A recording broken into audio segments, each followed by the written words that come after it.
ঘ নম্বরে পরে কি আছে? গ নম্বর কি বলছে? উপযুক্ত তথ্যের আলোকে সহকারী হিসাব খতিয়ান প্রস্তুত করা। তাহলে আমরা এটার জন্য একটা ছক নেব।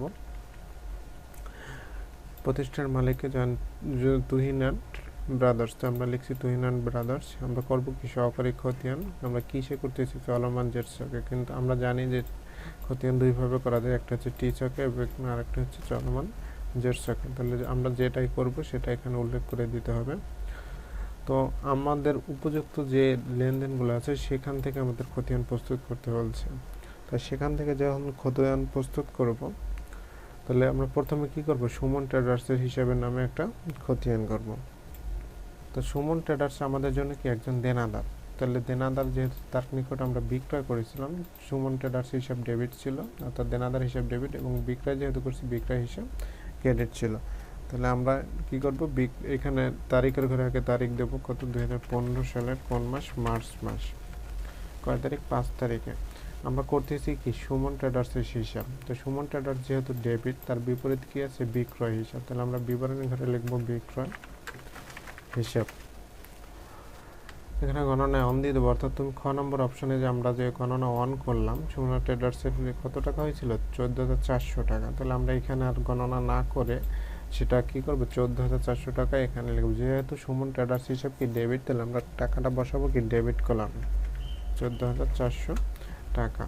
তাহলে আমার যেটাও কি? ডেবিট জের হয়ে যাবে 14,400 টাকা। তাহলে সুমন ট্রেডার্সের খতিয়ান আমরা করলাম। যেহেতু সুমন ট্রেডার্স এই অঙ্কে একজনই দেনাদার, সুতরাং আমাদের এখানে সুমন ট্রেডার্স হিসাবে আর কোনো লেনদেন আসবে না। তারপর কি আছে? আমাদের মুন ট্রেডার্স। তো মুন ট্রেডার্সের নামে আমরা একটা খতিয়ান করব, মুন ট্রেডার্স হিসাব। তো দেখো, কুষ্টিয়ার মুন ট্রেডার্সের নিকট আমরা কি করছি? বিক্রয় করছি। তাহলে এখানেও কি হয়? মুন ট্রেডার্স হিসাব ডেবিট আর বিক্রয় হিসাব কি হবে? ক্রেডিট। তো আমরা এখানে তারিখ দেব কত তারিখ? 2015 সালের মার্চের কয় তারিখ? 10 তারিখ। যেহেতু মুন ট্রেডার্স হিসাব ডেবিট, টাকাটা ডেবিট কলামে বসাবো। এখানে আমরা কি লিখবো? বিক্রয় হিসাব। এখানে ব্র্যাকেটে লিখে দেবো গণনা 2। যেহেতু আমরা গণনা 2তে আমরা বিক্রয় মুন ট্রেডার্সের নামে একটা হিসাব করেছিলাম, অর্থাৎ এখানে কত হয়েছিল? 28,000 টাকা। তো আমরা এখানে বসিয়ে দেব 28,000 টাকা। যেহেতু মুন ট্রেডার্স হিসাব কি ডেবিট, এই জন্য টাকাটা ডেবিট কলামে বসালাম। তাহলে জেডটাও কি হয়ে যাবে? Debit Z. কত টাকা? 28,000 টাকা। যেহেতু আর কোনো মুন ট্রেডার্সের হিসাব নাই, সুতরাং মুন ট্রেডার্স হিসাবে আর কোনো কিছু আমাদের অন্তর্ভুক্ত হবে। তো এখন আমরা যেটা করবো সেটা হচ্ছে উত্তরটা লিখে দেবো। উত্তরটা কি লিখবো আমরা? দেখো, সুমন ট্রেডার্সের কি হয়েছে? ডেবিট জের কত টাকা হয়েছে? ডেবিট জের 14,400 টাকা, এবং মুন ট্রেডার্সের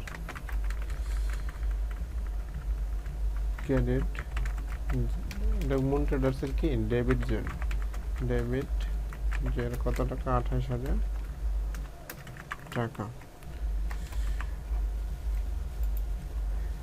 দেখো, আমাদের গ নম্বর বলেছিল উপযুক্ত তথ্যের আলোকে সহকারী খতিয়ান প্রস্তুত করা। আমরা সহকারী খতিয়ান প্রস্তুত করলাম। তাহলে আমাদের গ নম্বর শেষ। তোমরা যেটা করবে, বাসায় বসে অঙ্কটা অবশ্যই প্র্যাকটিস করবা।